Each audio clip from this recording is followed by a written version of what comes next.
Hello, my name is Cragg Hines. I'm a recovering journalist and political junkie. Treatment is not going so well.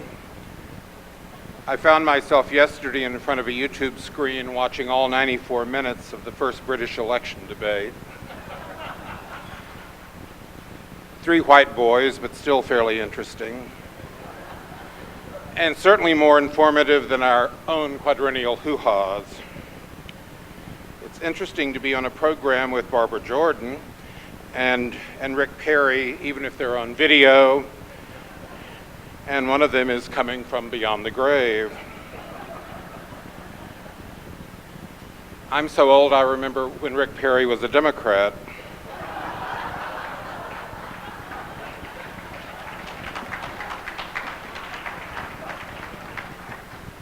I first knew St. Barbara when she was in the state Senate, carving out a congressional district in Houston that only she could win. Before we go any further, coming from Washington, everyone needs to check their ticket, make sure you're at the right place.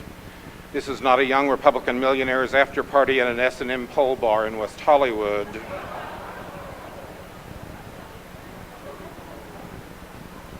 You got it, didn't you? I'm also not Kathy Griffin. She's at the Meyerson in Dallas tonight. Don't get your hopes up. As foul-mouthed as I can be, I can't come anywhere close to her.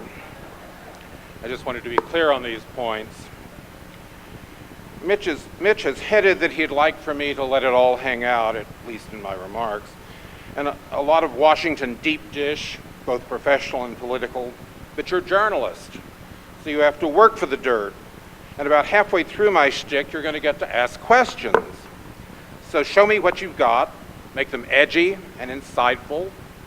Remember, you're supposed to be looking for my discomfort zone, and no time for good cop, bad cop.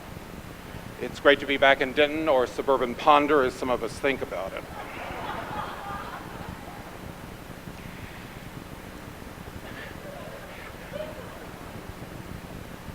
Keying off what Mitch said, I'm a fretter. If you don't feel worse after my remarks than you do now, you need to adjust your medication. You're going to witness a great act of chutzpah. I'm a print journalist who basically had only 2 jobs in a 40-year career, including 35 years with 1 newspaper and 1 bureau. I was offered each of those jobs without asking for either one of them. And now, at perhaps the most challenging moment the news business has ever faced, I'm going to encourage you to prepare for a life in a profession, or at least a trade, of whose future I'm not totally certain. Yes, that's chutzpah. As Jonathan Yardley noted in his review of the new biography of Joseph Pulitzer, the modern newspaper is staring into the abyss. It's sad, but perhaps appropriate, the main backdrop to a new play about Molly Ivins, Red Hot Patriot, now in Philadelphia starring Kathleen Turner. At the back of the stage is a stack of 3 abandoned newsroom desks. Our cousins in the broadcast news industry are hurtling up to the edge as well. Our colleagues in public relations and of course in advertising, they're fully aware of what's ahead. If you're brave enough to think that our salvation lies somewhere on the internet, consider how few online enterprises get anywhere near to being profitable news or even information businesses with substantial original content. The situation is often expressed at newspapers and broadcast outlets and magazines as not being able to monetize their presence on the World Wide Web. There almost certainly needs to be a fundamental change in how we look at this equation. As a former newsman said at a dinner party not long ago, journalists are going to have to learn to monetize themselves. That means you need to find some way to make yourself indispensable to some form of media, even if it's a form that you have created yourself. A host of my talented friends are unemployed or underemployed. Whole news bureaus in Washington have simply shut down. No Cox, No Newhouse, no Copley. Some have been merged, Knight Ridder into McClatchy, LA Times into the Chicago Tribune. Others have been decimated. I always joked they couldn't kill newspapers before I retired, but I went 3 years early just to make sure. In fact, I have a few encouraging words for you, and they'll come at the end of my spiel, when I want to talk about what I, as just one alumnus, hope will be the direction of the North Texas long well-regarded journalism program, which in the last year has been transformed into a school of journalism. And I note it's been transformed into a school of journalism largely because of the munificence of a wily practitioner of the ancient art of mainstream media. But first, a flashback.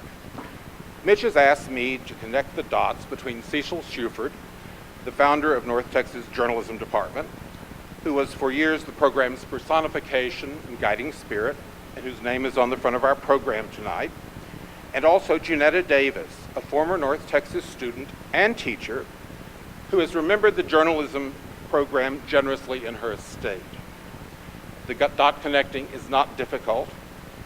Junetta was a North Texas student in the early days of the program. It exploded sort of Athena-like from Shuford's post-World War II brow. Junetta graduated from North Texas in 1952 with a bachelor's degree in journalism. She returned to North Texas from 1966 through 1972 as a journalism faculty member. This was an interesting time at North Texas. My student days were ending as Junetta's faculty days were beginning. If you hadn't noticed, I'm an old fart. North Texas, like many campuses, was challenged as the nation waded deeper into the Vietnam War. North Texas was changing from a determinedly cloistered, tamped-down existence into a campus where the important issues of the day could be debated more openly and sometimes raucously. Mr. Shuford happened to be from the same hometown as one of the Vietnam War's fiercest critics, J. William Fulbright. That was Fayetteville, Arkansas. Shuford quietly celebrated the change of tone at North Texas. Junetta was less reticent. She was a delicious, although rigorously academic subversive.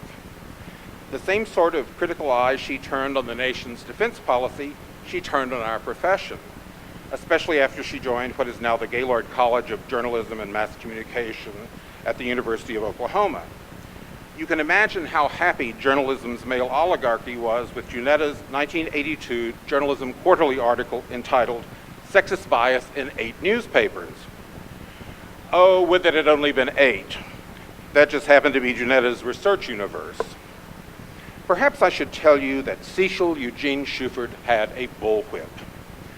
Before any current administrators start speed dialing the lawyers, I'll stipulate that I never heard of this fearsome instrument coming into contact with a student or a faculty member. Not that it perhaps shouldn't have. It didn't take a bullwhip for Shuford to make you feel his sting. Just arrive unprepared for any of the courses he taught. Shuford insisted that even opinion writing should be based on unwavering adherence to the facts. And what better way to teach college kids the importance of martial facts than to hold them accountable for, say, every word in the first 20 editorial pages of each issue of Time magazine. Shuford was perhaps most in his element teaching creative writing. He was, after all, an award-winning poet. And speaking of Shuford's consuming other life, I believe that if he and Junetta were here tonight, they would testify to the importance of extracurricular passions. Even Mitch reads Voltaire in the original, just for fun. As in all his dealings, Shuford was honest, straightforward, and demanded the same from his students and faculty. There wasn't a lot of formal discussion of ethics in those days. That was just the way you were supposed to do business, both personally and professionally. Shuford established the model by which the North Texas journalism program remains interested in its graduates, not only in the formative early days of their career, but as they move up and out.